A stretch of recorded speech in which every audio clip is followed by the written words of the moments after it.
his kingdom. He had even tried to poison me with arsenic when I was only 2 by introducing me to a tasty green powder to be kept on the shelf of the garden shed. I'd heard the stories about it, how I had to be rushed to the hospital to have my stomach pumped, and how I almost died. I'm sure it was my brother's doing, and now he was accusing me of this foul deed, which I, of course, had done, but would be forever unwilling to admit. The dog did it! I howled, tears streaming down my face.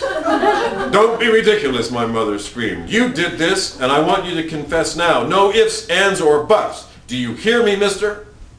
She grabbed me by the shoulder and was shaking me. The shame of it all. I wanted to tell him to go fuck himself, but I'd not heard that expression.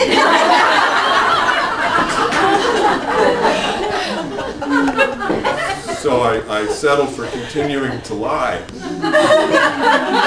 No, seriously, I pleaded. I saw the dog over here squatting down. It was Spot, not me, I promise. But they wouldn't let up. What was wrong with these people? Couldn't they just let this go, chalk it up to prepubescent shenanigans and move on? No, not this much. My mother told me to go to my room, not to come out until I was ready to fess up. I stayed in my room for hours and until now have never admitted the deed. A sacred bond of trust had been broken, though. I didn't care about that bond with my brother. But my mother and I never looked at each other the same way till her dying day. I was a liar from then on and not to be trusted. I never got a boner when I peed outside again. But I'm sure that this was the beginning of my sordid life of crime.